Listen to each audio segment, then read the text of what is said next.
Okay, I'm live. Sorry, folks. Real short notice. Wasn't even planning on going live. I was just going to sit down and do a bunch of standalone videos covering some pretty important topics, which I did do. I already got that done. But I figured, you know what? We are getting close to the end of the year. I do have to do another live stream tomorrow. It's tomorrow with my son on the Liberty 100 podcast YouTube channel. So definitely check that out. Subscribe to it if you haven't already. Because we do different. It's not just libertarian stuff over there, folks. Right?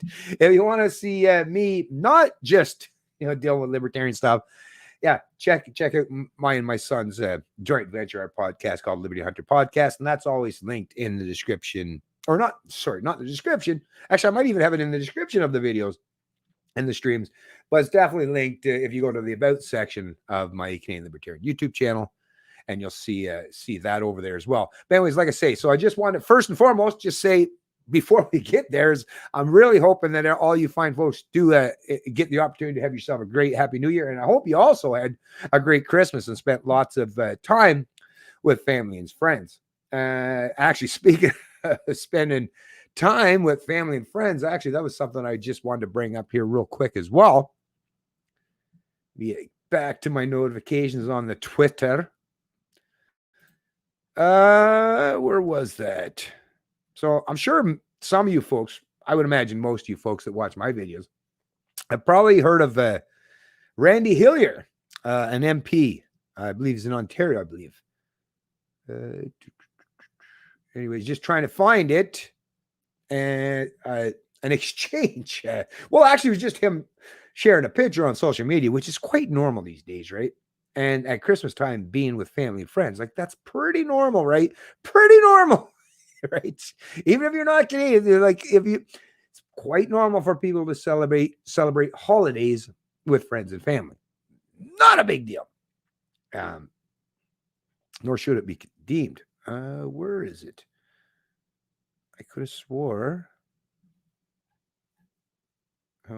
How far am I back here? December. Oh no, I've gone back too far. So where did the actual exchange go? Notifications.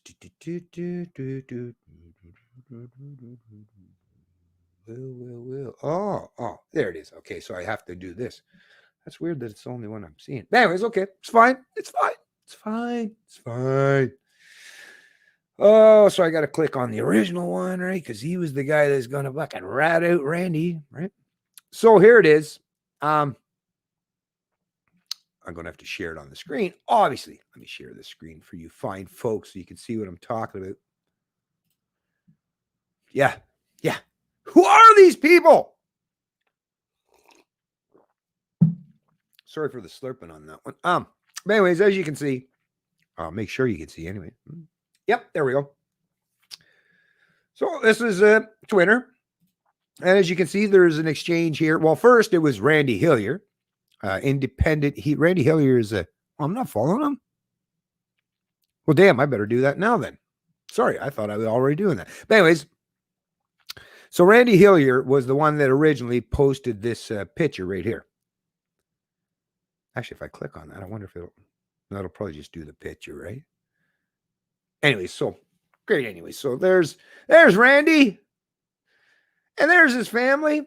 Great big old happy family getting together over the holidays, over the Christmas season, right? Sounds like a great thing that I suggest and recommend all Canadians do.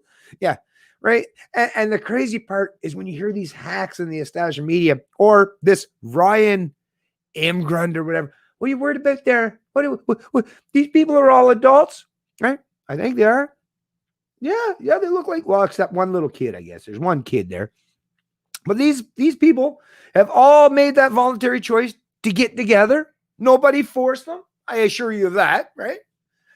So they chose to get together. And they all, it's not like I assure you, not one of these people in this family, in this picture, isn't aware that there's such thing as COVID-19 out there, right? But they all made the informed choice, or the parent of this small child made the informed choice. It's like, you know what? We know each other. Nobody seems to be having any symptoms. Nobody has any issues. And who would care more about the family than the people contained within the family? Oh, apparently Ryan Imgrund cares more. No, but seriously, this is the fucking insanity. But there's definitely lots of rats and snitches out there. Anyways, like I say, kudos to Randy for having a great get together with his family over Christmas, and kudos to you for doing so. And your defiance, mad respect. Respect. I like it. I like it a lot. Anyways, but then you always have the Karens, although Ryan here, I guess, is not really a Karen. What do you call a male Karen? I'm not privy to that particular lingo these days. But what do you call a male Karen? Right? I know I've heard beta cocket, but that's not the same as a Karen, right? But anyways, you got Randy Imgrund here. And who the fuck? Like, this guy must have family too, right? You would think, anyways. And can you imagine? But anyways, let's read what this Ryan Imgrund here had to say, because Randy dared to show a picture of him enjoying time with family and friends. Well. Appears that Ontario MPP Randy Hillier may have pulled a Sam Mooster off and gathered over the Christmas. So apparently this other person, someone else must have done the most insane thing and got together with friends and family over Christmas. Oh no!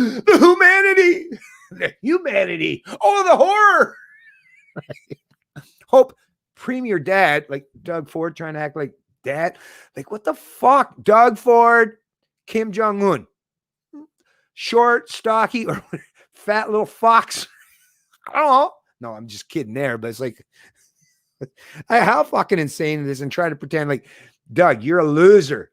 Just because you look like a polished turd in comparison to the liberals that you challenged and destroyed in the election. The only reason why that happened is because you were a little bit better, or we at least hoped, right? So the people that voted for you, although I didn't vote for you, I have to admit, I didn't vote in the Ontario election for Doug Ford. Sorry, didn't do it. But anyways, but the people who did, they thought you were, well, what it is they kind of thought, wrongly, I'll add, that you were like your brother. You are nothing like your brother. Doug Ford is nothing like his brother, as we're seeing time and time again. So at least that facade, at least we've all, my eyes, now I'm clear on who Doug Ford is. Before, I didn't know this man quite so well. His brother, I had mad respect for his brother.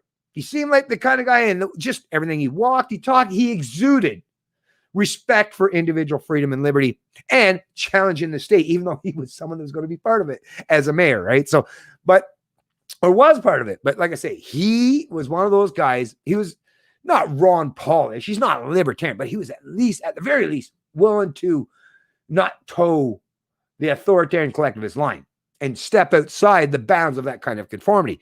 Doug, nah. Doug tried to play that up, tried to talk that up for a while till he became the new master in charge. And all of a sudden he reverted back to basically being the male equivalent of Kathleen Wynne. Right? So, and they're both just about as fucking ugly as you. No, I'm. Anyways, Hope Premier Dad looks into when this photo was taken and acts appropriately. This looks like $750 times 15. So it looks like this person is trying to make a $10,000 imposition on these people for daring to get together. And I'm sure he'd probably be even more happy if not just a fine, but hey, if maybe you throw a couple of them in the clinker for a week or two just to send a real clear message. Hey, Ryan, what a little petty piece of shit. But like I said, and hopefully I'll be able to see my reply to this loser piece of shit rat. I see Mark Friesen's in there, Sabby. I see lots of the Canadian freedom fighters are out there pushing back against this nonsense. Delta 56.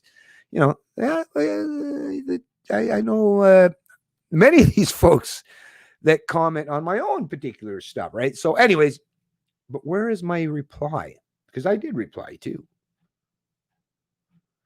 Well, I guess I got to go back because that was what I actually clicked on originally. But yeah, so my reply to this, this Ryan Imgrund, right, is, well, look at the petty rat who is obviously miserable in his own pathetic life. It is great seeing families getting together over the holidays.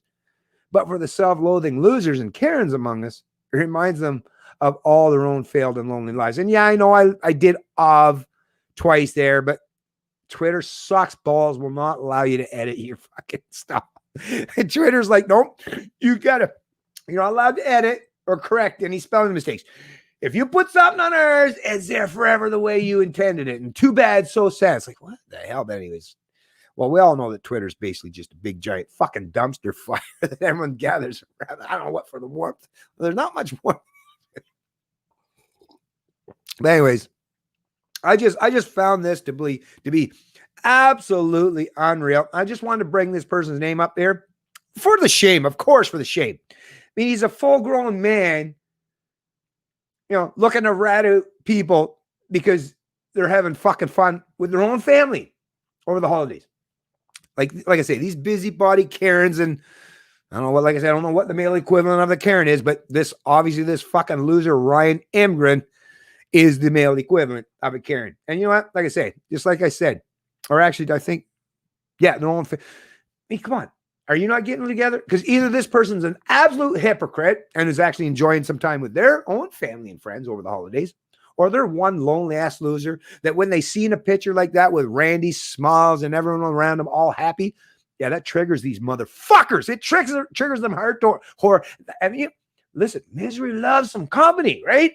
These motherfuckers, this is what I mean. These people, especially the ones that are functionaries or work within the state, the public sector workers, these are the most miserable fucks you'll ever meet. Why do you think they're all on prescription drugs and medication and fucking drinking 2 or 3 bottles of wine a night, right? Come on. To fucking work in the government in the belly of the beast, you know how miserable that is, right? And because you are one of these fucking tributary or functionaries within the state, you probably don't have the best kind of people surrounding you either, right? Or if you have anyone that's even worthwhile, right? So, like I say, these people are fucking misery, but you know what? They've created their own misery. They've created their own hell on earth while they were walking down that path because they were told and promised by some other dystopian optimists or utopians to say, no, government, big government. It's all about utopia. It's all about, hey, or we're all in this together. Well, apparently not. Apparently we're not. I see a huge divide here.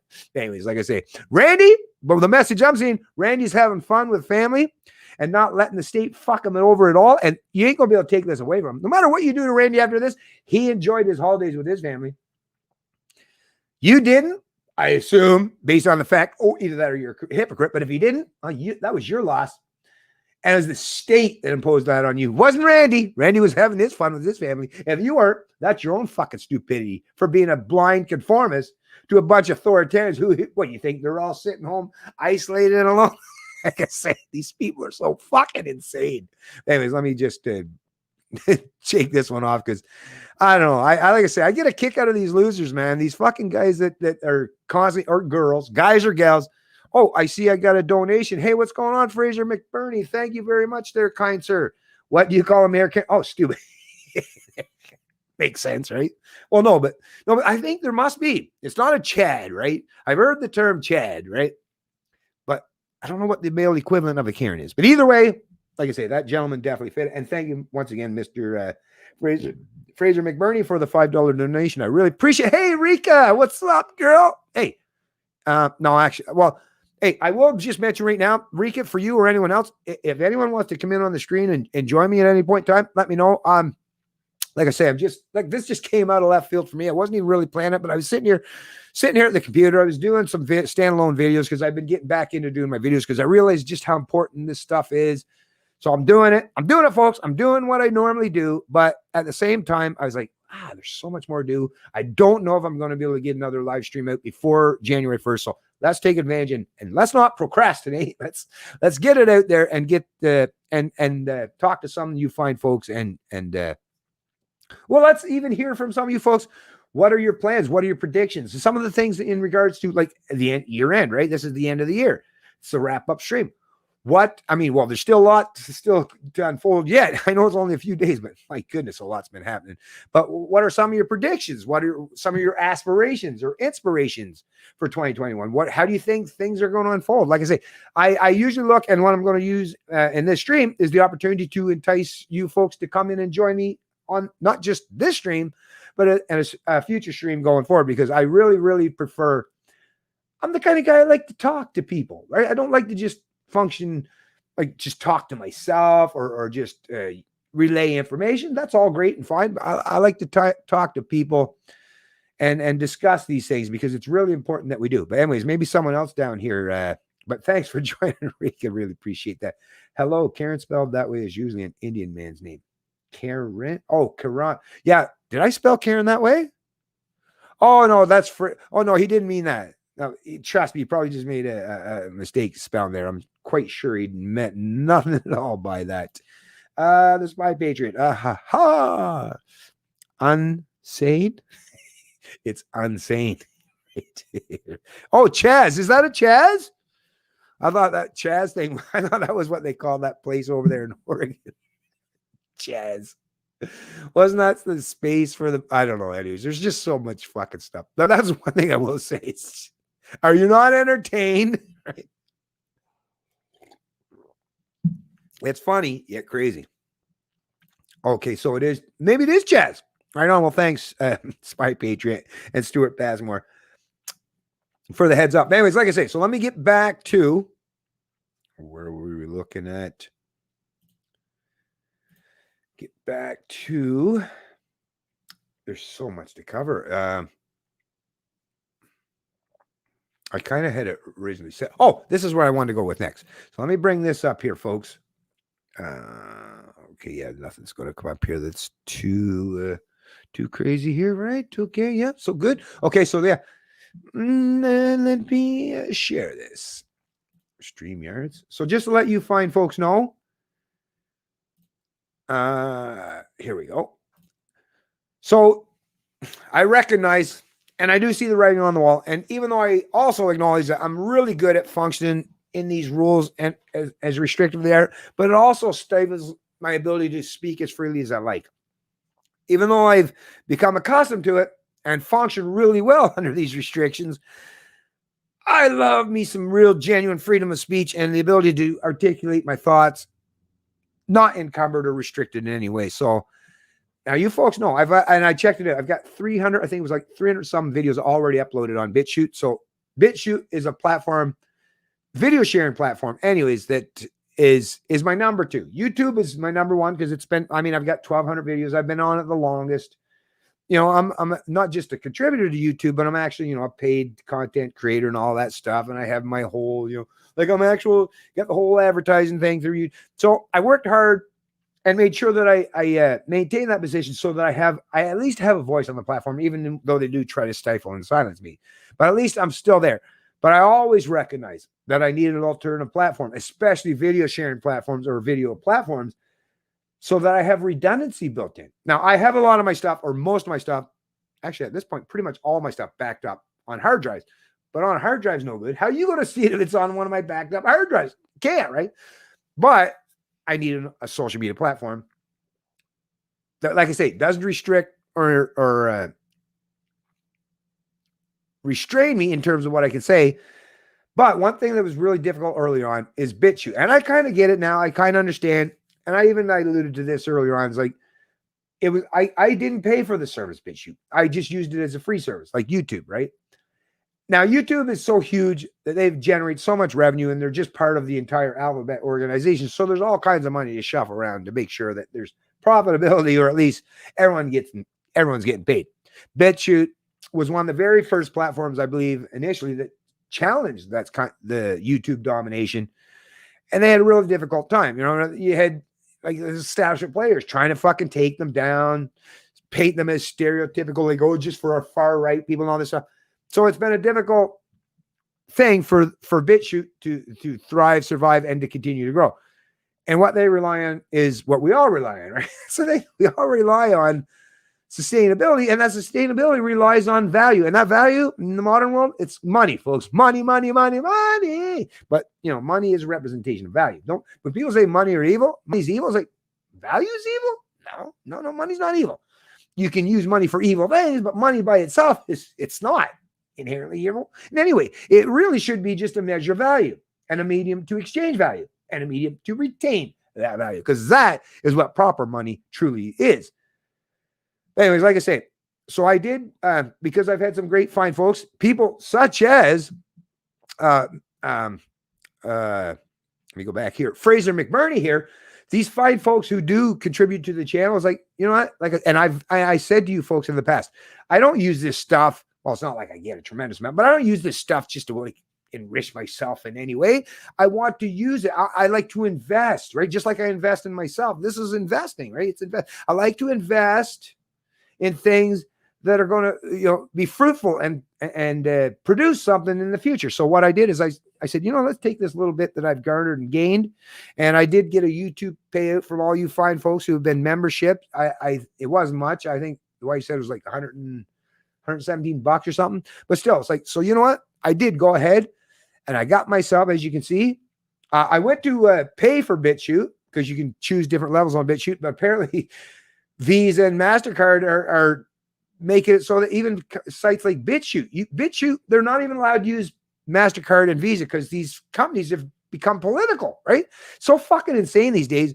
So basically how they had to do it, BitChute had to set up so I have to actually pay for their service through Subscribestar. So that's what I did. I went ahead and did that. So I paid for, as you can see, a Subscribestar service.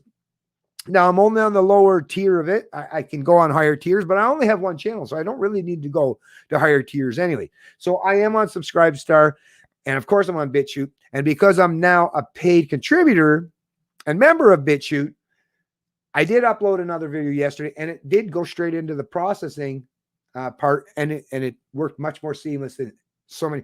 My issue obviously with BitChute is I was trying to upload my videos for the last few months of them, but most of the times they get up there, they get uploaded, and they get stuck in this like space where it's like they never get to proceed to the processing. They're in the processing area or stage, but they never actually fully process and never become viewable to anyone. So it's like, well, it's not going to help me if I can't actually upload a video.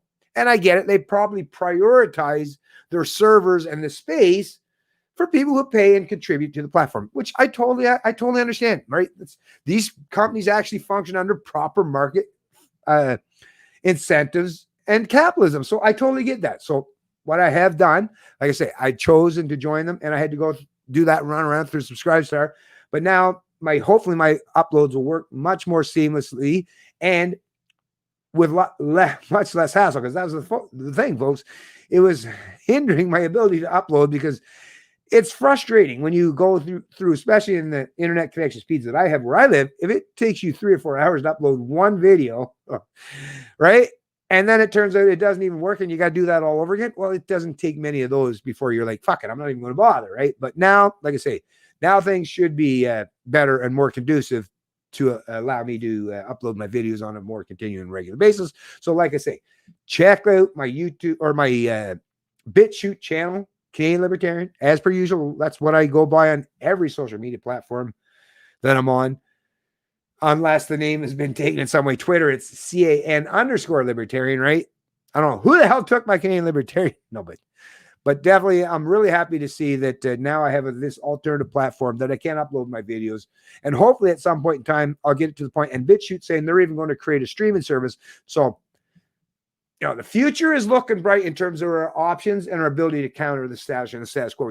We just got to be patient, right? Just got to be patient. Things are coming around, and hopefully, by the time 2021 rolls around, which is just a few days, we'll be that much closer to being able to challenge the status quo and the establishment on multiple platforms, not just a few of the establishment ones, right?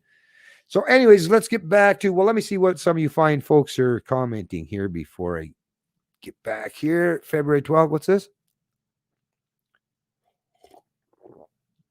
2021 is the year of the ox. So that's like a working thing, right? I would assume. Ox, hard work, plowing the field, right? Wonder what that could possibly mean metaphorically. Try to delve down into the deeper meaning of things. That's what I tend to do these days. February 12th. The fake anarchists they willingly handed 6 blocks to. Oh, yeah. Fake anarchists. Yeah, right. What software do you use for your videos and live streams? Well, the live streams is StreamYards. I have been looking though, but I'm going to probably stick with StreamYards for now. But I have noticed that there are a few other ones out there that have been sponsoring and advertising on some of the social media platforms. And of course, because this is the time when streaming is a big thing, right? And I have seen actually I can get a better value on some of these alternatives. But I am one of those people. I have it, not completely, but I have a loyal streak. And StreamYards hasn't screwed me over or done anything wrong to me so far. So as far as I know, and as far as things goes, under my current mindset, I'll be sticking with StreamYards for the foreseeable future because I think they do a great job and they keep rolling out new features on a regular basis that really do appeal to me. The price is a little higher, but they're earlier on. They probably got to pay for some of these, No, that's the thing with these services. There's a lot of infrastructure, I'd imagine, servers and all this stuff that you got to deal with. So, but yeah, that's StreamYards. And what'd you say was the other question? Videos. Well, for video software, there is no I don't know what you mean. Like, you mean when I render or edit my videos? Because I don't know. You can find that kind of stuff anywhere. But I'm sure you're probably wondering about live streams. So StreamYards is what I currently use there, Stuart. Oh, are you on Float? No, unfortunately, I'm not, Rika. I know there's so many other great ones out there. There's Telegram, but I don't know. Maybe not. The one that I have been kind of leaning towards it, if I'm going to create another whole new platform or channel or page on another platform, it seems that maybe Parler seems to be. I want to go, like I say, echo chambers are easy to find people to function in an echo chamber. I'm trying to look for places that kind of fit the criteria of allow freedom of speech, but it's not just people from one political side of persuasion, because that's the other thing with some of these alternative social media platforms is you do tend to get people that gravitate. Like if you're disenfranchised with the establishment, you end up, but it's like, I don't want to just, like I say, I don't like functioning in echo. I like talking. I like discussing ideas and all these principles and things that I typically do. So I typically stay to most of the social media platforms, the established ones, but I also frequent quite regularly and contribute on a regular basis to Minds and Gab. Those are two. So I use Minds. Minds is that's my Facebook alternative, right? Gab, that's my Twitter alternative, right?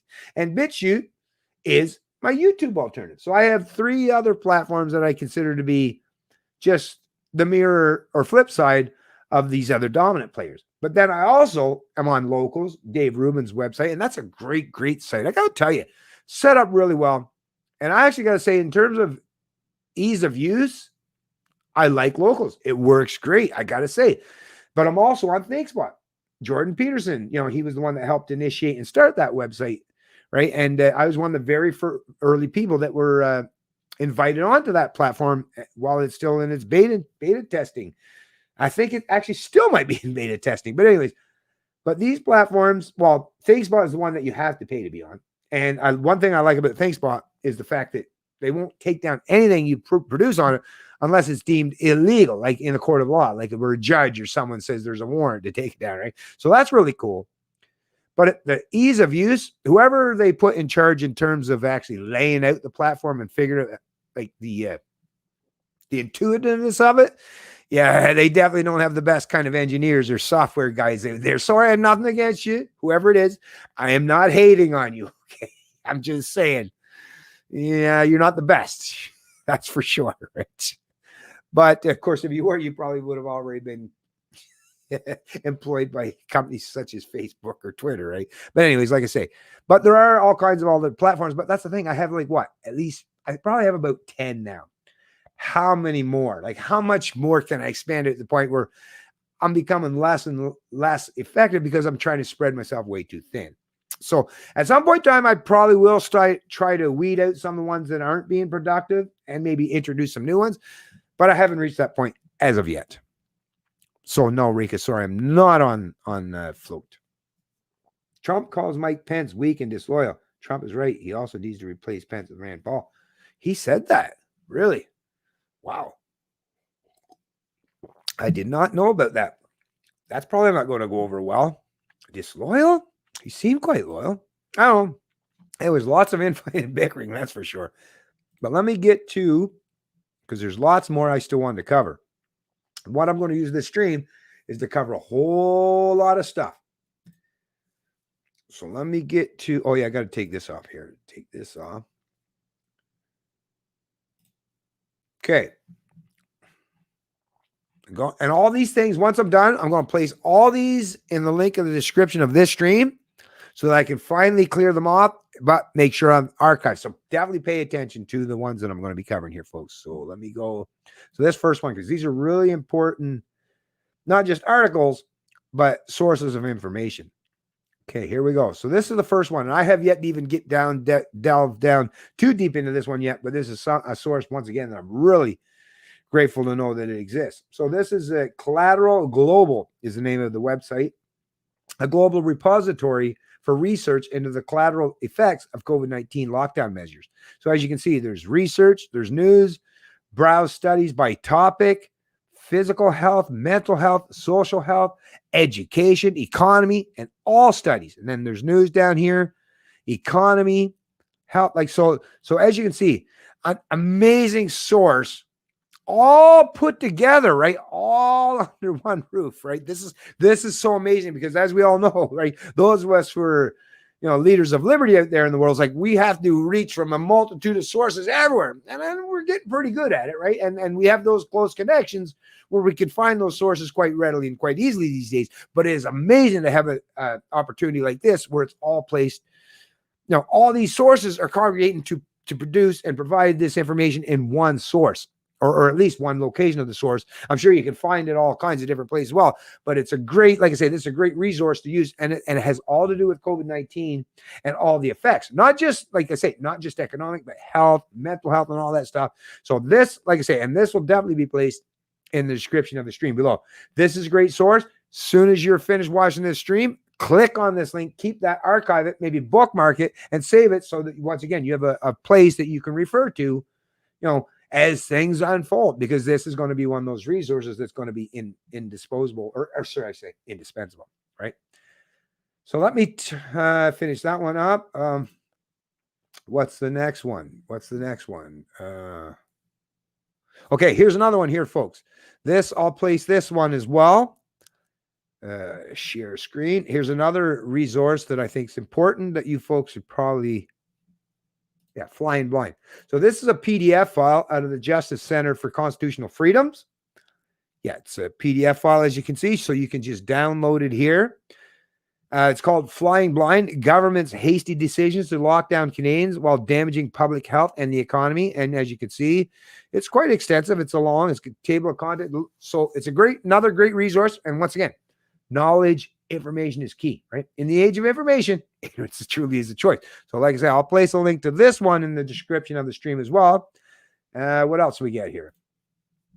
Oh, I'm going to do with this one as a standalone video. I'll just give you a quick snippet headline here real quick. I'm not even going to share it, but I'm going to be dealing with this actually as a standalone video, maybe even a standalone stream, because it seems like something I might have to spend a fair amount of time in. Entitled, "It's Time for Mass Civil Disobedience Against Lawless Lockdown Orders." Yeah, right? Yeah. Intriguing. That perked your ears, didn't it? Yeah, it sure did when I seen that headline as well. And this is out of the Federalist.com. But anyways, like I said, I won't necessarily place that one and this one. I'm probably going to deal with that as a standalone video or stream. What else we got here? No, I've covered those ones already in video. Oh, here's another one. Let me bring this one up here for you fine folks as well. Share screen. There we go. So here's another source, folks. So this is another one from the Justice Center, right? Right directly from their site. Government data shows lockdowns. Actually, let me just make sure you folks are seeing it. Yep. Okay. Government data shows lockdowns more deadly than COVID-19, December 3rd, 2020. So as you can see, so it starts out in Calgary, the Justice Center, fewer Canadians are dying in 2020. So, the whole thing with how many people are dying, right? And all that stuff. And like I say, it comes with all the links to the sources for the information. So really, really important as well. All Deaths Canada, right? Goes back on 8th month total. Mortality rates by age groups. Malignant neoplasms. I mean, like I said, data. It's a tremendous, it's a data trove, right? It's of information that, yeah, just spend even just a few hours reading through this stuff, and you'll be in a much better position than 99.9% of your peers in terms of understanding the implications in terms of lockdown, COVID-19, and all these restrictions and mandates. So definitely check this source out as well. And once again, like I say, it'll definitely be in the description below. Okay, so I got that part. What was another one? Okay, I got that. What else did we have? Oh, yeah. Another thing. Let me bring this up real quick as well. Make sure I add this. Let me bring this back here so that you folks get a link to that. And bring it up as well. Share the screen. Because as we're hearing, right, there's a new kid in town. There's a new variant in town. And yeah, definitely check out that letter, that email. I'm going to actually upload that as a standalone video. Right now, it's called The Liberty Angle for October 17th, 2020. Check that out. Check it out real quick. And I got to download it before anyone takes it. Actually, I think someone else already did that for me. So they're not going to be able to take it away from me entirely. But I covered that email, that letter sent out by the supposed liberal insider. And once again, disclaimer right now, don't know if it's truthful or not, but the information contained in it from this alleged whistleblower, this liberal insider on this committee that was being directed by the PMO, right? This whole central planning, all, definitely check that out. Definitely check that out, because it aligns and kind of sounds like what was presented within that information is conducive with this pretense of a whole new variant of COVID-19, this whole new, what they call it, strain or variant, like I say, of the virus. So this is how they're going to keep us in lockdown for much, much longer, folks. Remember, the whole thing it started is we just need 2 weeks to flatten the curve. And yeah, you see me sharing a lot of that information on my social media pages. I went back, looked through all the archived articles back in, what was it, March and April, when we just need 2 weeks of lockdowns to flatten the curve, right? And I shared all that again, because some people, I mean, it's a long time ago, right? March till now, it's a long time ago, 9-10 months. A lot of people forget that. Short-term memory loss. I get it, because we're overloaded with information on a regular basis. But that's why people like me constantly trying to refresh your memory so you don't forget. And like I say, that information is all contained on my social media platforms, and in particular on my Facebook pages. Because yeah, even though some people don't like Facebook, I've never had no one in Facebook fuck with anything I post. Well, for the most part, there's been some strange things that have happened, and I've questioned. It's like, that's weird. But all my information is still up there. It's never been deleted, right? So it's there. It's there, folks. It's there. I mean, sure, Facebook might fuck with you, and the people that are against Facebook is whatever, but it's still, all the information I put up there is out there, and Facebook is conducive with allowing a whole lot more people than most of my other social media platforms that I frequent to get the information out there. So anyways, but yeah, so we're hearing about this, what Canadians need to know about the coronavirus variant in Ontario and BC. Experts, is anything start with anything other than expert these days, right? It's all expert all the time now. Expert urges adherence to precautions as variant believes to be more contagious. But is it more deadly? No, not at all. But it's more contagious, apparently. Anyways, health officials in Ontario and British Columbia confirmed over the weekend 4 cases of a new coronavirus variant first detected in the United Kingdom.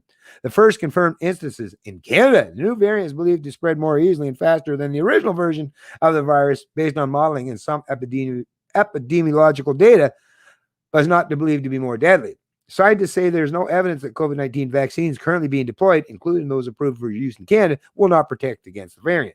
Here's what Canadians should know about the variant. So anyways, like I say, so we're seeing the rollout of a new variant, right? And like I say, based on that whistleblower, that insider, that from the committee there and the Liberals, sound like this was going to take place anyways, right? So I don't know. Like I say, coincidence? I don't know. I just report on the information. If I don't know to be 100% truthful, personally, I'll tell you that. I don't know. But you definitely should be paying attention and keep that stuff at least in the back of your mind, just in case. Okay, so like I say, we get that, we got that. Okay. Okay, where are we at here?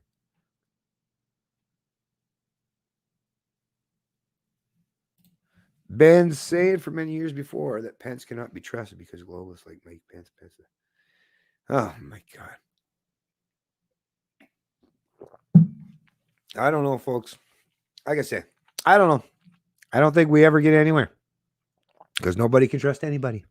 That's why, like I say, best thing you can do in this world, make sure in your own little space, anything that you actually have any control over, yeah, make sure you're doing your best to put yourself and those you love in a good position because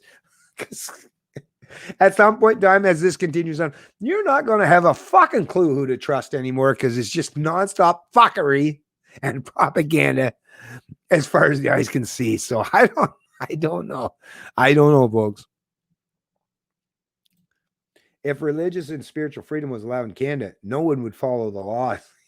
Exactly. But it's not. It's not. And you're right. That's why they can't allow it. Globalists do not like Rand Paul, and Rand Paul proved himself to be loyal to Trump. That's for sure. But you know what? That's the thing. Rand Paul isn't necessarily loyal to Trump. Rand Paul is loyal to the ideas of liberty. And anyone that he recognizes, just like any libertarian, anyone he recognizes that can at least help him in his goals or to at least align and attain, those kind of fundamental freedoms that we all require to be free human beings. That's all. I don't think that Rand Paul is a massive Trump supporter or a fan. He may be, he might not. But I do know that he's a libertarian. I do know, at the very least, that he's not looking to use preemptive force or violence, and he would definitely support the reduction of the state to a substantial degree. So yeah, Rand Paul, but once again, can we stop using people? This is one thing I will say, Sina Algeria. When it comes to the liberty movement, one thing I'm trying to get myself away from here is pitting libertarians against each other. I'll even admit, I have faltered and I have failed in the past, and I have even probably conjured up some division among libertarians myself. I feel terrible about it. I recognize how detrimental that is. Although I still want to hold people to account. I'm still not going to just be a blind conformist and never will be. But we really, really, really should, at the very least, as libertarians or anarchists, voluntarists, whatever the hell, ANCAP, independent, just stop at the very least, unless it's really not saying no. If it's really important, if you have insider knowledge and information where there's somebody that's secretly deceiving us all to fuck us over or throw us in cells or internment camps, definitely let us know about it. But can we stop this fucking infighting and bickering and constantly? Because I think this is detrimental to creating anything that's like the liberty movement isn't really even a movement. It really isn't, right? Or if it was, it'd be like, it's like, what the fuck? That ain't a road. It's like a zigzag, up and down, in and out, circles, loop to loop. I'm dizzy, right? That's the problem. And I get it. We libertarians, I get it. We're all independent. We're all staunchly independent. I get it. But doesn't mean we don't have to like and even align and love or respect each other. But can we, I agree with that 100%. Because there's lots of libertarians like, yeah, sure, you're a libertarian. I'm not worried about you fucking with me. But would I ever want to hang out with you? Never in my fucking life, right? So I get that. I totally get it, folks. But at the very least, can we try to stop using the term, like if that person is an asshole, say that person is an asshole. Stop saying that person as a libertarian, right? Because if there's a part of them that's libertarian, that's not the asshole. Or it should be, right? Well, I guess it could be, right? If you don't like the welfare state, it could be because you just want to watch people starve. So I kind of get that. But like I say, it does at the very least, well, I guess what I should say is you go ahead and do that, but I like to rise above the gossip and talk about other people. That's what so yeah, forget about me telling you how you do you, I'll do me. I just don't care for the gossiping. I really don't and I'm sure you might even be right, but I just recognize that I don't know. It seems counterproductive. Anyways, but whatever. Maybe not. Maybe not. Maybe we can do all those things at once. Maybe we can all do that. Maybe I'm the one that's in the wrong. Could be too. Dr. Pam Popper on YouTube.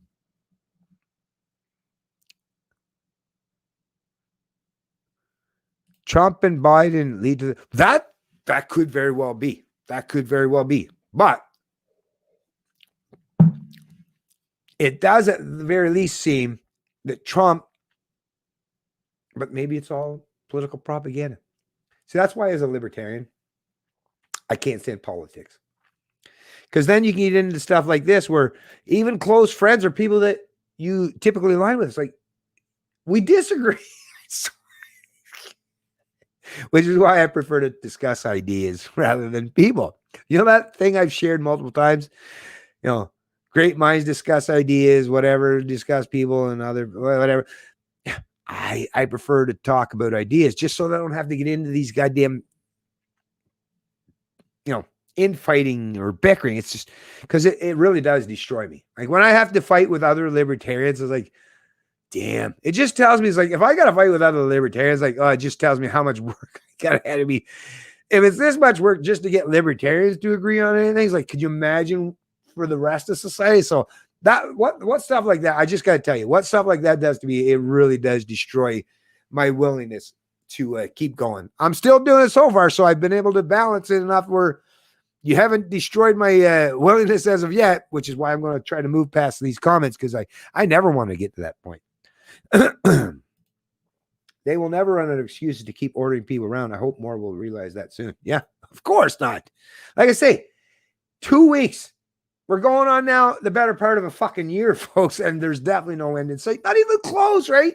We're saying no one with second wave, but it's even getting worse. It's not getting better. It's getting worse. So, yeah, right? I'm with you, AB. I'm with you, AB. 41 minutes ago, it started streaming. Prepare for my flogging. I'm late. 41 minutes ago, started streaming. Prepares for my flogging. Flogging? Oh, man. So that's the thing. I know sometimes, even for you folks that reply to me, but listen. I guess that goes back to that old expression. Never discuss religion and politics. Well, not if you want to fucking be friendly with each other and have a smile on your face 24 hours a day. Right? But it's really important that we kind of talk about these things. So I totally get what you're saying. I totally get what you're saying. But trust me, I feel the same thing. Every time I do these streams, I know somebody's going to disagree and argue with me, but I just got to be me regardless. And I hope you'll do the same. Well, I should say, as long as we at least respect each other's individual sovereignty and freedoms. You do you, I do me. I only require a very minute amount of things, which is just mutual respect. And that you don't use preemptive force, violence, coercion, or theft against me. That's it. Pretty simple. So I think that's the thing. I think we libertarians, like, sure, we can argue and bicker amongst it, but I think we all at the end of the day kind of grasp a fundamental understanding. This pretty basic rules of engagement here, right? Ordering people around isn't a crime. Actually taking the action is what counts. Exactly. Like in Nuremberg. Mm-hmm. Well said, Steve. Stuart, sorry. Not Steve, Stuart. Ordering people around isn't a crime. Actually taking the action is what counts. Like in Nuremberg. Politicians just speak and sign shit. They don't actually do anything, right? So yeah, these order followers, when they're out there, these cops, these bylaw enforcement officers, the RCMP, Ontario Provincial Police, the Beast, all these fucking dipshit mindless order followers are the people in the military.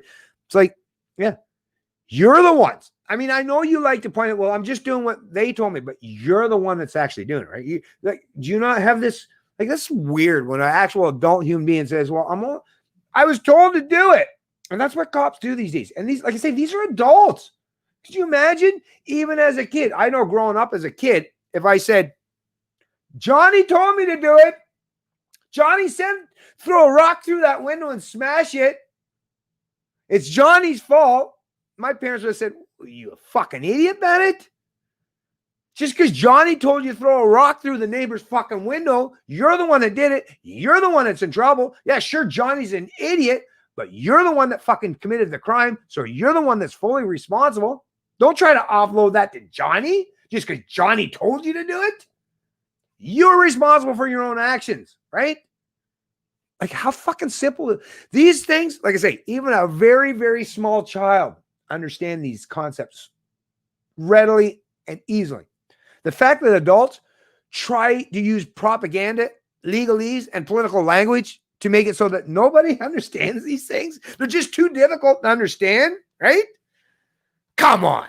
You know that's not the case. So let's not even fucking give them 1 second to pretend otherwise. And thank to you, Stuart, for pointing that out. Because, yeah, order followers, absolute. You got no excuses. It's absolute bullshit. If you're the one that's performing the act, if you're the bitches that are beating up on that young boy for skating, that young boy, for skating outside, don't fucking give me the excuse that, well, my boss told me to do it. No, you're culpable for your own actions, right? You're the one that swung the fist or lifted your knee to try to knee that boy in the leg or the groin, right? Don't try to blame that on someone else, you piece of shit. Right? I'm with you, Stuart. I'm with you, Stuart. Matter of fact, I'm bringing that up again. Yeah. So right. So right. Damn it. That's probably the most important thing that's been said on this fucking stream so far is, yeah, hold people accountable to their actual actions, right? Rhetoric to a certain degree, yeah. But actions, for sure. The people that are performing the actions are definitely responsible for it, right? Who's moving their arm? Who's moving their leg? Who's using their mind? Someone else has control of them? No. We don't live in that world yet, folks. They are completely responsible for their own actions. So great for pointing that out, Stuart. Thanks once again. I would do a reverse. If I had the money on me right now, I'd do a reverse super chat and offer you $5 for putting in such a great comment. Because, yeah, I definitely agree with you. We need to go, yeah. Public health restrictions. Yes, for sure. Yes. Well, just to have freedom. It doesn't even have to be against that. That's the thing. We all have our own ideas of what freedom even entails. So we don't have to agree on even just the public health. All we have to do at the end of the day, it's not that difficult. Is just stop using force and theft as a means to an end or to control or manipulate each other. That's it. You can do whatever you want to try to persuade other people, but you have to do it through voluntary means and interactions. That's simple. So if you're really good at persuading people, you go ahead and try your best, but you just don't get to use the full force of government or that mystical or that monopoly of force of violence. You don't get to, right?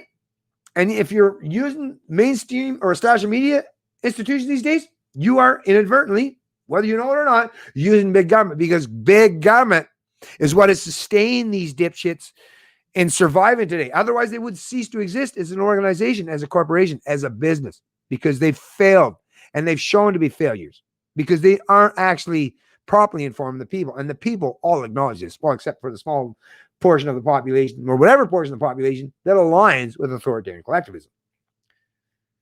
Hey, I see Jim McCall. What's going on, Jim? Hello, good folks. Getting thirsty. Talking a lot, not drinking enough.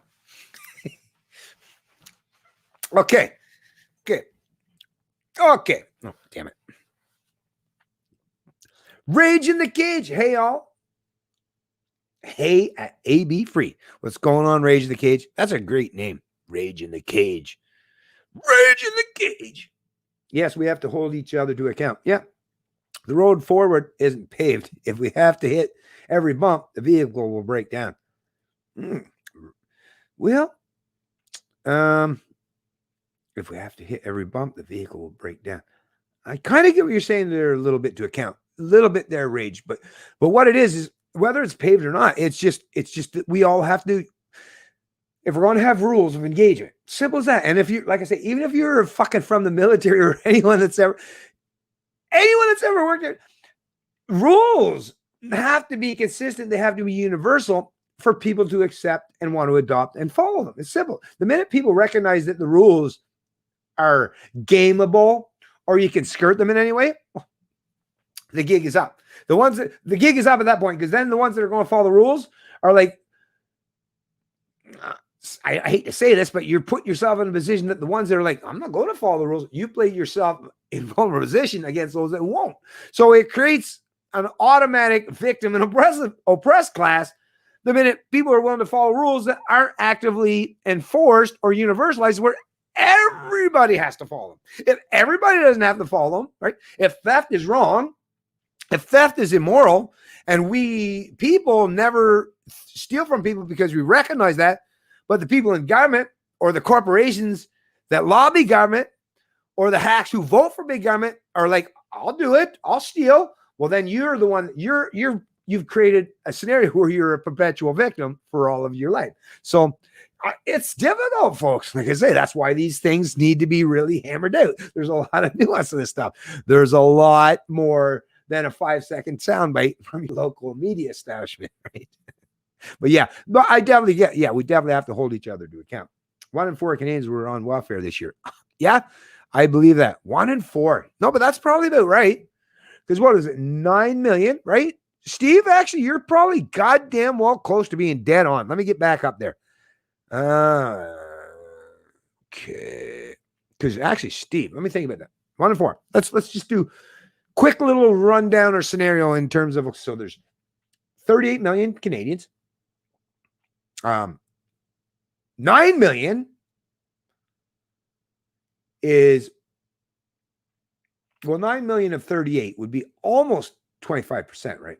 So just that alone. So if you take just the 9 million Canadians, and the numbers were all reported by all the establishment media hacks. I mean, you don't even need me to share that. Just type it in, how many people received CERB. That was just CERB, actually. Yeah, that was just CERB, wasn't it? Was 9 million people. Then you had CEWS, the business subsidy. So who knows? But at the very minimum, at the very least, 9 million, 9 times 4 is 36. So I get 38. It's a little bit more. But in the averages, so it'd be, instead of 25, it'd be what, 24%, 23%? But yeah, you're basically talking, like Steve has said, 1 in 4 Canadians who have had to rely on government to sustain their livelihoods. Right? 1 in 4, right? 25%. Doesn't require a whole lot more to get to the point where we're in full-on communism and socialism, right? So yeah, thanks for pointing that out. Stuart, damn, this guy's right full of stuff all the time. Would you be, I just got to mention this right now, Stuart. Would you ever be interested in coming on the channel? You sound like someone that would be, that's not just knowledgeable, but could offer all kinds of information yourself and you know, contribute tremendously. I mean, you're already doing it now in the chat, and I definitely appreciate that. But listen, I'd gladly send you a link if you want to come on the channel and talk anytime, right? Maybe you're one of those people. I get it. Like I was early on, I was a little camera shy too and all that. But like I say, you're someone that seems like you're very well informed. And like I said, I would definitely give you the opportunity to come on my channel anytime and say what you got to say. Because yeah, this kind of stuff, the kind of information that you're presenting here is really important, and people really need to understand that. And UBI, yeah, that's another thing, right? Okay. Oh, Fraser McBurney, another. Okay, now that the New Year's nigh, this is what's happened to me at the end of 2020. This is what happened to me at the end of 2020. Let me see. Can I click on that? Shoot. Why can't I click on that? No, all it does when I click on it is highlight it here. But if I open up my YouTube channel, I might be able to. I'm kind of curious to see it. You piqued my curiosity. I want to see what is it? I want to see. There we go. So if I open this up in YouTube, oh, but it's going to start at the beginning. Or is it? Yeah, shit, I think it's going to start at the beginning. So ads working already on the stream. So there's that. Get ready. Oh, wait. No, I might see it. Get ready for UBI.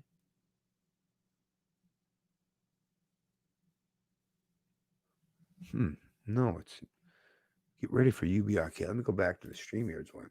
Where did they get ready for UBI? See, it's actually in different order. On StreamYards here, when I look at it, it says Get ready for UBI, then AB free, hey rage. So it should be 1, 2, 3 below it. 1, 2, 3 below it. Get ready for ABI. 1, 2, 3. Oh, that's so weird. Yeah. Hey, that is odd. So just to let you know here, folks, right here on YouTube, get ready for UBI. I see that. Then after that, hey rage. Is that what it said here? Yep. Then the next one, I'll flog myself church style, no worries. Nope. Yeah, actually, no, it is. So yeah.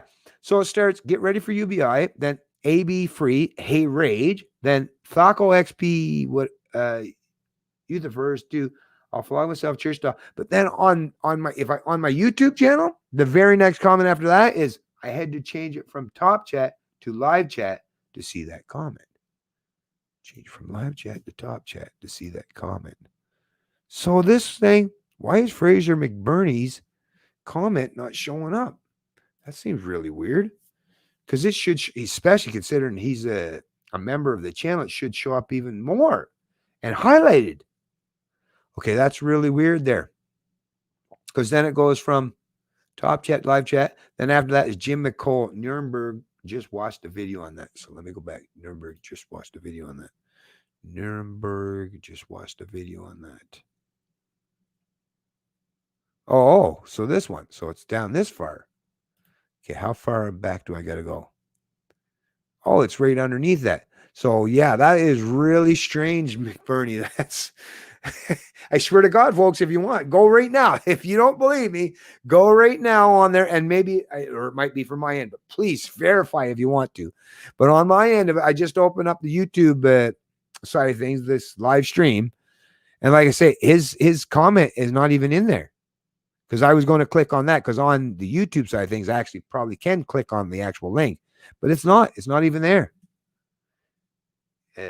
Just watched a video on that. Then under that, it's anti-lockdown lawsuits are failing because the government overwrite the constitutional laws with the governor's emergency order. Then emergency order has to be targeted by lawsuits. And then it's RICA. Yeah, that is so fucking weird. Damn, that's odd stuff, man. Sorry about that. I was going up maybe after all the stream's done. Well, let me pay attention to what time of the stream we're in. 1 hour and 2 minutes. So just keep an idea of it. 1 hour. 1 hour. 1 hour. And I'll try to remember that Fraser McBurney. Let me type this down. Sorry, folks. 1 hour in. 1 hour in.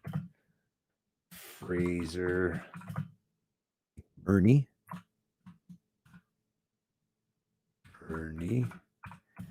comment. Now that New Year is nigh. Now that New Year is nigh. And I'll put YouTube link. YouTube link added. Okay. Oh, let me just minimize that now. Okay, so like I said, I'll check into this a little bit later, but for some reason, it is not showing up as a comment on the YouTube portion of things. Like when I'm on StreamYards, I'm on the actual StreamYards. It actually has all the comments on this side, so I can see them. But now, of course, you can open in YouTube what you folks are seeing on your side, because you don't see what I see on the StreamYards portion of thing in the software. You're seeing it on YouTube. And on the YouTube thing, for me, for you, you might see it. For me, I didn't see it. That's really weird, though. Because like I would have used that to click on it and seen what video and maybe shared it. Okay. Anyways, let me get back to, folks, sorry about that. Let me get back to, oh, by the way, Anthony. Yes, Anthony. Let me do this real quick, too. Get so much on the go here. And I'm hoping to have a chat with my good friend Anthony Samroff from Scotland. Part of the Scottish Liberty Party over there in Scotland. A bunch of Scottish people that said, fuck you, Longshanks, although today is not Longshanks, right? I joke, I kid, but yes, another great liberty-loving individual from across the pond here. He's an economics journalist at Mises Institute. He lives in Edinburgh, United Kingdom, from Glasgow. Like I say, a fine Scottish lad. Anyways, and where was it that we were talking here? Oh, here we go. So check this out, folks. This was a great write-up by my good friend Anthony Samarov. I'm going to share this with you, you fine folks here. Excuse me. Sorry, folks. I do apologize. I should hit the mute button when I do that stuff. Yeah, I know I'm not nearly as professional as some can be, but I'm honest. Okay, here we go, folks. Let me just make this a little bigger. Make sure you folks can see it. Yep. Looks good. Ooh, it's showing all kinds of other info that we might not necessarily want to. I guess not a big deal. Anyways, probably not a big deal because he puts this publicly anyways, so he wants people to see. So anyway, so this is a post, like I say, by my friend Anthony Samarov from over there in Scotland. Another awesome liberty leader that's definitely someone that I have mad amount of respect for, and hopefully we'll be having a conversation. Actually, that's what this is up here in the corner of this message. It's Anthony's fine. He's replying to me because we definitely want to be talking about this stuff, and you'd be definitely look forward for that conversation because that will definitely be very enlightening. Anyways, like I say, when I was growing up, I got really into the global conspiracy. So this is what Anthony had to say on his post. I went and saw David Icke speak in a relatively small room in Stoke-on-Trent with my brother Jonathan circa 2002. There were maybe a couple hundred people in the audience. Later on, I got really into economics and libertarianism, and I thought less of a global conspiracy. Suddenly, most of what I saw could be explained by economic incentives. People want free stuff, and the government wants power. So the government bribes people with free stuff so that the people buy into government. Makes complete sense, right? All the public servants, school teachers, university professors, etc., are basically bought off with public funds to be tacit allies of government.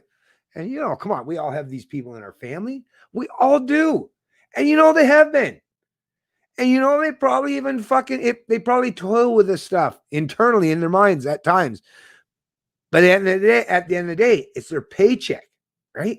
And I mean, of course, we all have to understand people need to sustain themselves, but the fact that they're choosing their paycheck and seemingly don't recognize that they could probably be beneficial in other occupations that aren't part of government, where they could still sustain themselves, maybe not in such an easy manner, but you still could. But once again, are people going to want to impose difficulties upon themselves if they don't have to? This is the problem with the incentive structure of big government and creating such massive bureaucracy where a large percentage of people are functionaries or employees of the state, regardless of what they do for a living, because the state has taken over a massive amount of occupations, right? So once again, folks, but anyways, back to reading this. Let me take a quick little sip here.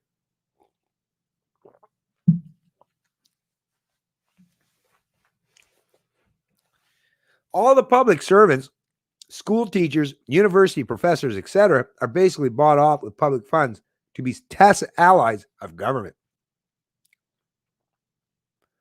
Then they keep an underclass.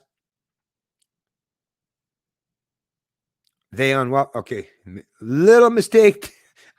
I won't go grammar Nazi on my good friend Anthony here, but anyways, on welfare that will always support the government out of fear of starvation, right? It's incentive, folks. The corporations buy the government and the circle is complete. Organizations like the World Health Organization and Center for Disease Control work in the interest of the corporations, but people think that they are government, which they take to mean working in the public interest. That doesn't mean I didn't believe there were individual conspiracies. Damn it. There. T-H-E-R-E, Anthony. Sorry. Once again, enough with the That doesn't mean I didn't believe there were individual conspiracies, Jeffrey Epstein, etc. But it just means that I don't necessarily think they were all centrally orchestrated in smoky rooms. Right? Exactly. Exactly. Events of this year have really made me think of the global conspiracy again, however. My question to you is this: what is actually the scarier thought? If there are just a bunch of evil assholes in a room who are up to no good, then it is relatively easy to depose them. And that's true. That is so true. Like if it truly is just a conglomerate of a bunch of elitists and most of them a bunch of old fucks, right? Like what? Like when you hear people say it's the oligarchs such as what? The Soros, George Soros, or oh fuck. What are the oil oligarchs again? I mean, we've heard all these fucking names tossed around and bantered about, like even fucking big execs and anyways. Are there people that maybe tried to conspire together? For sure. But once again, you don't even need it. Doesn't require people sitting in dark, smoky rooms to conspire. At the end of the day, it's just all about incentives. Humans, just like nature, functions on incentives, right? Incentive, that's the most important and operative word that is said, even contained with it. Not just this article, but when you're talking about social engineering, incentive, right? If it is not a centrally planned conspiracy, then the world is far harder to fix. You have a nice neighbor, but he doesn't believe you should be able to operate a hair salon without a license. And that's fucking true. And you know it's true. Everyone likes to believe it's just it's just those evil people in government. No, it's your neighbor that's fucking voting. Anyways, and once again, this is not about causing division. It's just about being honest. Because if we're going to think about these things critically, you have to be completely bold and honest, right? Another one, yeah. Your drinking buddies want to take your guns, right? Your church mates don't think gays should be allowed to get married, right? Another friend says Soviet Russia wasn't real communism, and real communism has never been tried, right? We've all heard these things, right? All the people at your local theater group support you being taxed to pay for oh my goodness, I don't know that word very well. Sorry. Allopathic medical treatments that you disagree with, taking money from you to pay big pharma. Atheists want Christians to pay for abortions. Meat eaters want vegans to pay for subsidies to dairy farmers. You could have gone either way with that one, but I like how you did that there, Anthony, because this is the thing. We have to be able to be willing to hold up the mirror to even people that we align with and we associate with, and we might even deem as friends, right? Listen, if we're going to be honest, if we're going to be clear and concise with our ideas, with our principles, we have to be willing to hold up the mirrors, not just to ourselves. I've done that. I've gone through and I'm still going through. I'm going through my reformation, right? I'm going through my day of reckoning, or my multiple days of reckoning, and hopefully trying my best to repent and do better, right? But yeah, if you're not willing to hold up the mirror to yourself and those, even the people that you love and respect and admire, then you are failing society. You're failing yourself. You're failing them, right? Because at the end of the day, allowing them to deceive themselves is actually harming them and society, even the greater good, as some of these people talk about, right? So it's uncomfortable stuff, folks, but it's really important that we talk about this stuff, because at the end of the day, this is the information that's going to save us, right? If you don't know this stuff, there's no hope for humanity. In other words, control is not exerted upon you from above, but horizontally by the people around you. Like I say, well said, Anthony. And as you see, obviously, my reply was excellent. Right up, Anthony. The subject matter is really, really appeals to me. Would you be interested in having an in-depth discussion about this with me during a live stream? And Anthony, the good, fine, kind soul that he is, agreed, of course. So I'll be setting that up. And as I said, I did a quick peek real quickly, but I didn't have time to respond because it's during this live stream. But Anthony did reach out to me, and I think he's even offered a couple dates to do so. So yeah, we'll be definitely having this conversation at some point in time going forward. And this is really important, folks. Like I say, I've kind of touched on this topic a few times in the past, but I'm going to delve down to it even deeper. And with the help and assistance of some fine gentlemen such as Anthony here, like I say, we're going to be offering you a lot. And like I say, please, please, please help support those of us that are trying our best. And even if it's not for me, help support Anthony, please. Help support anyone that you choose or you deem worthy of your support. But yeah, we're out here fighting the good fight, folks. And I know you are too, but we're putting ourselves out there in even higher positions. We're placing the targets on ourselves, right? And I don't mind. But come on. We need some help. We really do need some help. Okay. Let me stop that one. And let me shrink down that font size. My goodness, Bennett. Okay, so let's get back to the stream and see what everyone's saying. Damn, I get something in my eye.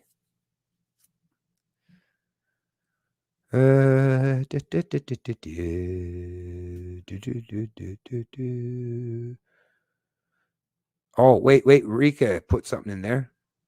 Fuck, I can't even get that, Rika. How can I get that though? Well, maybe Rika did it. Okay, I'm gonna go to Rika then on the YouTube channel here. Because I think she figured it out.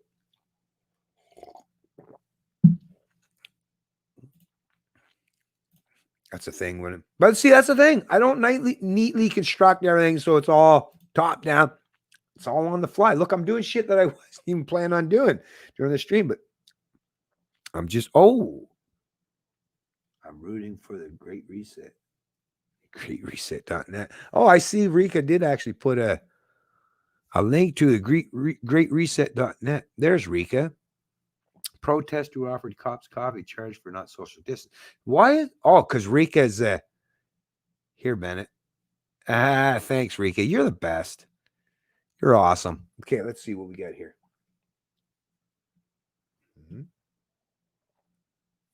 Why am I not hearing any sounds? Oh, there we go. Super retro. Yeah, retro. Let's see. Polka squares. Huh? Okay. Oh, wait. Oh, okay. No. Okay, no. Sorry, Rika. No, okay. So I'm going to... No, I get that one. I saw that one. I'm probably too far behind on the stream. That's what it is.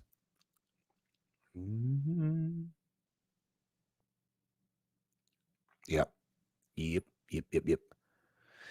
So, like I say, sorry about that, Fraser McBurney. 6:30 p.m. was the exact time. 6:30 p.m. I'll write that down.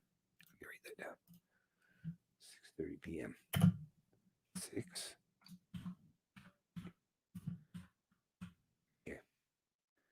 Anyways, like I say, I really apologize that I didn't get a chance to check that out.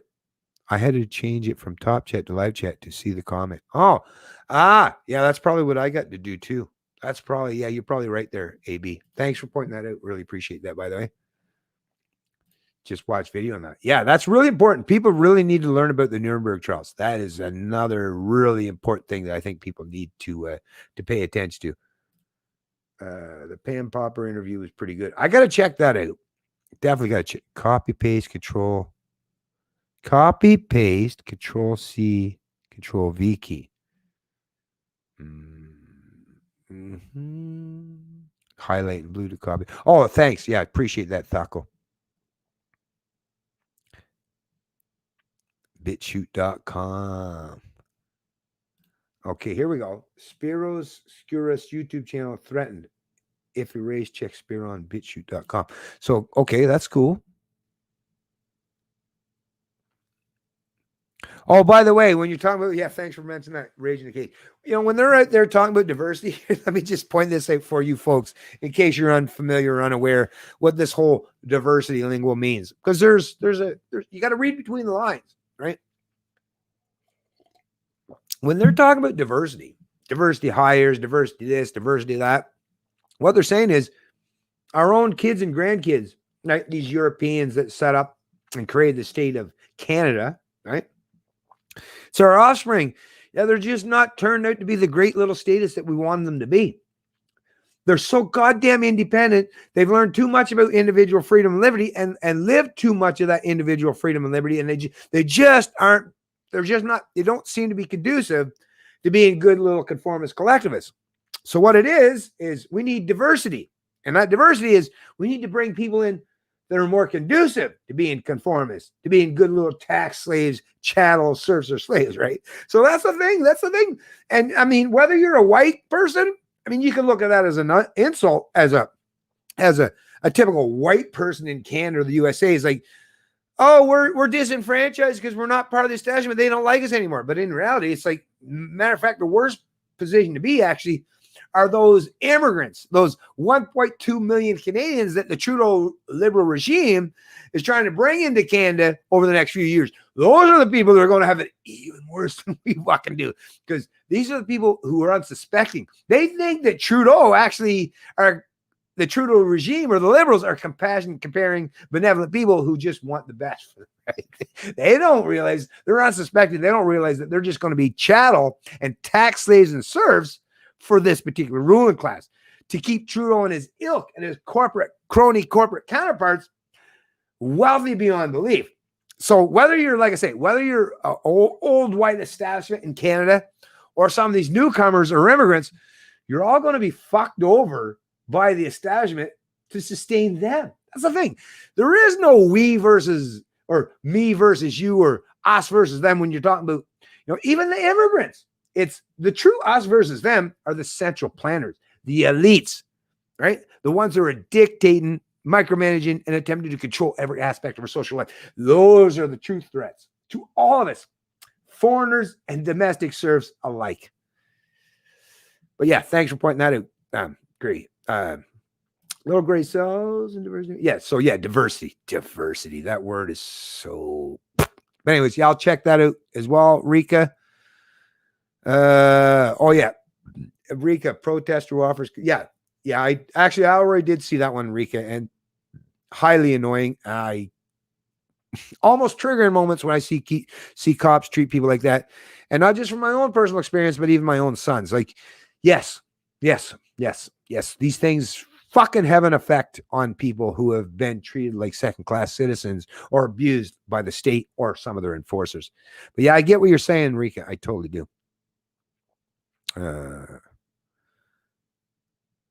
Right on, Edinburgh. What? Or woo. Right on, Linda. Awesome. Paychecks over morals. Paychecks over morals. Nice.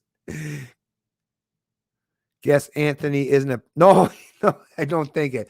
No, I would suggest that Anthony, he's minarchist, but I'd say he's pretty close. But anyways, if you check out the video when I do my interview with him, you'll realize that he's a really decent, respectable, upstanding guy, actually.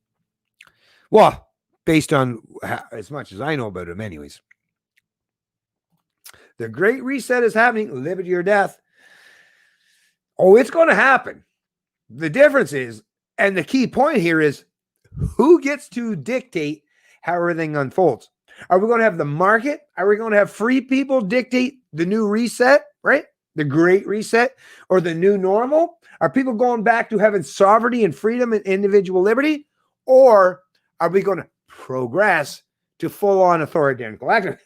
Because that's the divide here, folks. Who's going to win? Because I'm all about a reset. Because the way things are done now, this third wave, this socialism that's destroying capitalism, and capitalism that's succumbing to socialist or authoritarian collectivism, it's not working out good for anybody, right? We all can acknowledge that, right? But what's going to replace it? Freedom, the free market, and liberty, or top-down authoritarianism and fully centralized control of every aspect of our social economic life? Well, I don't know.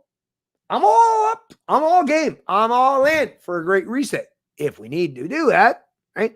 I don't even think we need a whole reset. I think there's lots of nuances. I think we can keep some of the stuff, right? Now, but I'm not a central planner. I'd be like, well, let's keep some of the good stuff of the past, of the establishment, because I'm not going to say everything about the establishment is bad, right? I don't collectivize in that way, right? Let's keep the good stuff. Let's not throw out the baby with the bathwater, but let's make liberty more conducive going forward. That's all I care about. Is this conducive with more individual freedom and sovereignty and liberty? If not, let's reject it. Let's walk away, because I think we all want kind of freedom at the end of the day, right? Even the collectivists, you want freedom for yourself, right? You're an individual. Do you want to be free? Sure, you want to be free. So you're on my side too. You just don't acknowledge it or realize it yet, because you've been indoctrinated into the mindset of collectivism, of authoritarian collectivism. But they got some good sales pitches and tactics and snake oil salesmen that'll convince you otherwise. They're going to convince you, or they're going to attempt to convince you, that slavery is good, right? George Orwell, 1984, Animal Farm, whatever, right? Good is, or up is down, in is out, right? War is peace. Yeah. But yeah, liberty, it will happen. It's just, how's it going to play out? How's it going to unfold? And who's going to be contributing to the Great Reset?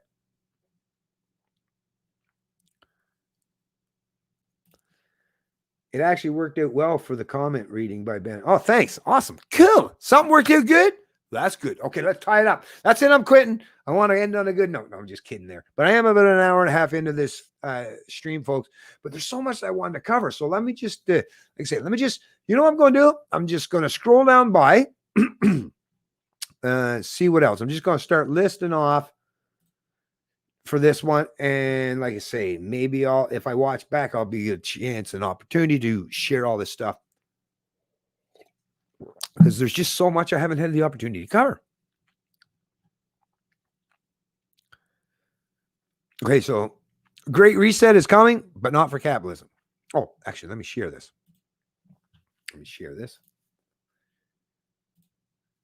Okay. That way it'll all show right up here on the stream. Beautiful. Great Reset is coming, but not for capitalism. So all these things, like I say, they're all going to be right here, and you just got to go by the wording, copy the link. Boom. There you go. So this will work out okay. The New York Times helped a vindictive teen destroy a classmate who uttered a racial slur when she was 15. Check that one out, folks. So I'm just going to go, like, this is going to be a boom, going to go by in quick succession. So pay attention. How cancel culture keeps COVID-19 lockdown doubters silent. New York Post. Unmasked gathering at Mennonite Church in Wesley, Ontario leads to charge. It's 2023. Here's how we fixed the global economy. Time.com. Definitely want to check that one out. MSM definitely silent as PCR tests legally ruled useless to test for COVID-19. And this was shared by the Justice Center for Constitutional Freedoms. Spectator, what they don't tell you about electric vehicles, the American Spectator, USA News and Politics.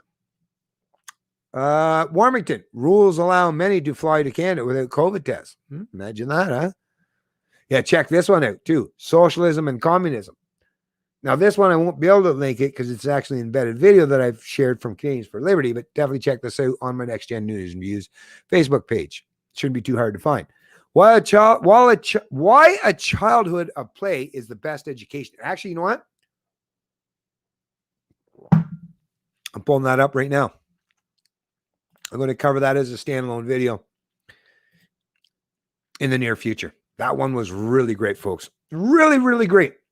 The things you learn playing as a child without top-down authoritarianism or without your parents telling you how to construct that whole thing, that carries with you for your entire life to learn how to navigate, to socially interact, right? So fucking important. And us Gen Xers understand this intrinsically. We were the latchkey kids. So definitely check this out. Like I say, why a childhood of play is the best education. Hannah Frankman. Check it out.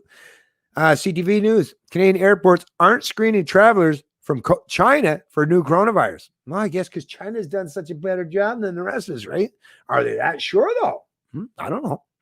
We make Canada better. Canada Revenue Agency. Right? We make Canada better. Taxation stuff, folks, by the way. But yeah, definitely check that out if you want. Coronavirus cases tops 2,000 in Ontario, Quebec, as more UK variant detected.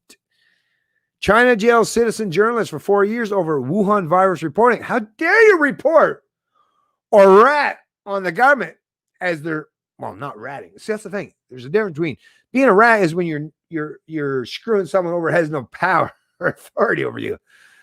But there's not being a rat if you're whistleblowing about the fact that big government is trying to stifle, silence, or oppress anyone's trying to speak openly or vocally, right? So you got to learn the nuances and the difference in that stuff. Well, I know you folks do, but a lot of Canadians and other people who don't.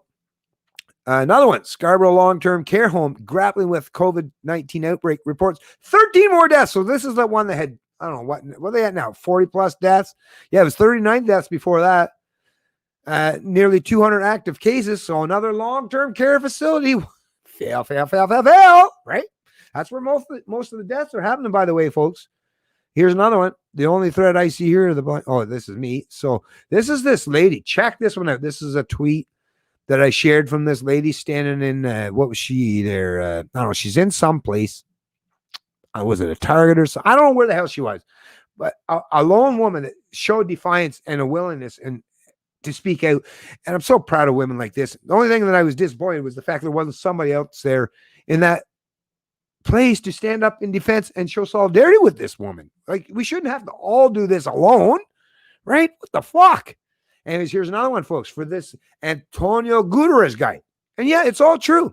People were telling me, oh, this guy's a fucking socialist. This guy that's part of the UN, one of these central planners that are trying to dictate and control every aspect of all of our lives, right? And putting forth all these initiatives. Well, yeah, here it is right there. It's right here. It's right here, right?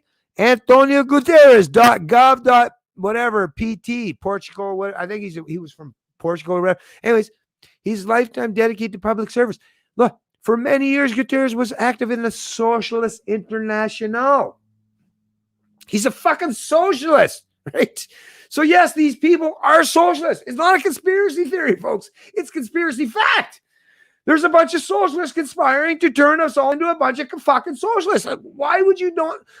They say it. They admit it. Anyways, I mean, even Bernie Sanders says, I'm a democratic socialist, but he still says he's a socialist. So don't fucking pretend or suggest that these people aren't socialists. They're socialists. They're willing to sacrifice you as the individual for the collective, for the greater good, right? You are nothing. You're just a gear. You're just a cog. Right? You as the individual mean nothing. Businesses likely can't force staff to get COVID vaccine. Yeah, this is a good one. This is out of BNN Bloomberg. And yeah, even though they try to skirt that middle line, but yeah, businesses likely, no, they can't. Just like I said here. Like, look, here's my reply. Likely, here's a news flash. If my employer ever tried to impose this on me, I would just quit. Having skills in demand and not being massively in debt gives me that kind of freedom. So even if they said, oh, they do have the ability to impose this. Well, no, they don't, because you have freedom to associate or to quit. But people forget that you can. You don't have to go by what they say. You can actually be free. You can use your own autonomy because, God, nature, right? Evolution gave you the ability to function outside of their edicts. You can, right? Your mind is what controls your actions, not theirs. You got to keep that in mind, right? Here's another one. Military bases struggling with personnel shortages. Internal review finds. Well, that's a good thing. That's a good thing. Anyone that want to join the military today, right? Think about it. If you're a foreigner or some of these millions of immigrants are new to Canada, I'm not a patriot. I don't give a fuck about this country. Of course I'm not joining the military. And if you're one of the oldest or part of the white, the whiteys that would have typically been the ones that joined the military in Canada predominantly, or at least the overwhelming majority of them, like they don't even have any loyalty anymore anyways, because they recognize that, wait a minute, the military is now turned into just an authoritarian aspect of the state. So yeah, this is bad signs, good sign and bad sign, depending on your perspective, really. Oh, another one. Mask mandates all about submission. Rand Paul says, gotta love him. He's carrying on that torch for his dad. God love the man. And I hope my sons, or at least one, well, I think my oldest son will kind of do the same thing, actually. Matthew, check him out, by the way. Matthew Hunter 1776 on his YouTube channel. That's his name. Capital M, Matthew, capital H Hunter, 1776. Definitely check him out because he definitely challenges a lot of the establishment and says stuff that even I don't say. So check him out. Mask mandates all about submission, Rand Paul says. People are being shown no mercy. Online evictions raise alarm in Ontario. People being tossed out of their homes. Warmington, Canadian Dream ends in COVID-19 at Scarborough Nursing Home. So that is that nursing home. The echoes of 2020 will be felt for ages. Oh, you better believe it. You better believe it. Sorry, folks, getting a little thirsty once again. I tend to talk a lot. San Francisco sees more overdose deaths than COVID deaths in 2020. Like, if you're following my Next Gen News and Views page, you get access to this instantaneously every day. You get the best of the best of the best of the best. Yeah, I know that's me patting myself on the back a little bit, but I make sure to cover the things that are most pertinent. I might miss out on a few, but not many. Anyways, breaking. Post-millennial protesters take to Toronto Street to demand end to Ontario lockdown. Charge laid after gathering at Wheatley Church. There's this one. Family kicked off a plane for life because 2-year-old wouldn't wear a mask. Yeah, that was another sad story as well. Brexiteers, we did it. Awesome. So glad. The unseen cost of the pandemic from Reason. Editorial message and mixed on travel bans. Will City survive 2020? Pandemic lockdown battles offer glimpse of political conflict to come. Another Reason article. Poland to pass law protecting online free speech against big tech. That's another thing, folks. Poland. I mean, come on. Poland was invaded by Nazi Germany and taken over by the communist regime of Russia. So, of course, the Polish people are perfectly in a position to say, hell no, no more authoritarian collectivism. Fuck you shit. No, you're not stifling or silencing my speech. I've seen how that plays out in the past multiple times, right? So here it is right there. Matter of fact, I should have covered this in a standalone video. Actually, you know what? Yeah, let's bring that thing out because I will share that in a standalone video. Anyways, folks, there's tons and tons and tons and tons more. Variant in Ontario, asymptomatic transmission of COVID-19 didn't occur at all. Study of 10 million finds. This is back in Wuhan, folks. Once again, whether you want to trust them or not, I don't give a shit, but it's the way the message is being presented, right? New novel coronavirus variant likely already. So anyways, like I say, check out some of my social media platforms. I put a lot of work, a lot of effort into making sure that if you want to be informed, just frequent these pages. I'm not saying the only pages, definitely, leave yourself time and availability to look to all the different sources. But I'm just saying, I will say, little kudos, little pat on the back. I do my best every day to make sure in one place you can find as much information as you probably can even discern or break down in the run of one day. I know me, it's at the upper echelons of my level, and you might be superior to me. I don't know, but it is reaching my upper echelons of my level or my capacity, but it's still a lot at the end of the day. So once again, I provide a service. I mostly do it for free. I recognize that at the end of the day, it's important. And it's not that I'm sacrificing my time. I realize that it's if people can get more conducive to respecting my freedom and liberty because of what I provide, it's a benefit. It's a net benefit, right? For me, not just for the rest of society, for benefit for me. So it's not that I do this just solely to sacrifice myself for the greater good. I do this because it'll probably benefit me and the people around me, the people I love and I care about. But by natural extension, because I'm a decent, moral, upstanding human being, it will also benefit most people who are decent, moral, upstanding people as well. So once again, that's really what it comes down to the end of the day. Anyways, let me get back to the chat. I'm going to tie this stream up because 2 hours is usually enough. I think most of you folks, 2 hours is probably enough to deal with listening to me ramble on. But I do like to see what you folks are saying in response to what I got to say myself. Jim Lee, other YouTube site, Climate Viewer. There we go. Our desire is to help all people find community and liberty by providing practical steps and knowledge for co-creating a world that respects individual liberty, bodily autonomy, and choice. So well said, Rika. So well So well said. This is all we doing, folks. I mean, this is the thing. What do you think? The libertarians are trying to tell you to be free. I mean, think about it. If libertarians were trying to take over the world or in any ways, like we wouldn't tell you to like fucking, to be up in arms, be sovereign, to be apprehensive in anyone. We're basically the people that are telling you that you have to think about things fundamentally and critically. So even the people that think that libertarians are somehow like the people that are pulling the string, I don't know. There's not many of them. One thing I will acknowledge that most people at least recognize and acknowledge, libertarians, like, come on.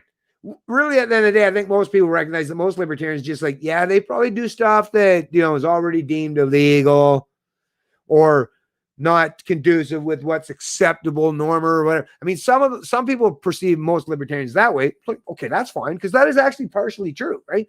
But it's true for a reason, because most libertarians are like, yeah, I don't want to have my freedoms, my rights, and my liberties stifled for some false pretense of safety and security, when I recognize that none of that is based on reality. Because a libertarian, yes, a lot of that, but a whole lot of let's just deal with fucking reality is what libertarians represent most of the time, right? Or anarchists or voluntarists. So it's just freedom. Freedom, folks. You do you, I'll do me. At the end of the day, that's the only recipe that's going to be successful for peaceful cohabitation, coexistence, right? Or cooperation, is just stop using force or violence. It's really, really not that difficult. Rika knows this. Most of the people in this chat knows this, but how in the hell are we going to get the rest of the people in society, the status among us, to finally learn this as well? That's the $64,000 question, and I have yet to figure out an answer to that one. Hopefully some of you folks will come up with an idea, or a multitude of you folks will help us get to that point without even actually have to fully answer that question. It'll just be done in real time, right? So whether you answer the question or you just solve the problem, at the end of the day, whatever is more conducive with allowing and respecting individual rights, freedom, liberty, and sovereignty. That's really all that really matters at the end of the day. So anyways, like I said, thanks for all you fine folks that joined the stream today. I really appreciate it. I'll see you in the next one. I'm going to be doing my live stream, like I say, with my son tomorrow, and it'll be covering who knows what topics. Hey, it'll be a surprise. It'll be even a surprise for me, to be honest with you, but it should be exciting and at least give you, once again, more food for thought and more fodder to use against the establishment or the status quo. So once again, all you folks, when the time comes, enjoy your New Year's and every day thereafter and in between. And don't let anyone try to destroy your ability to live as free as humanly possible within the confines of respecting other people's sovereignty as well. It's Canadian Libertarian, and I love liberty.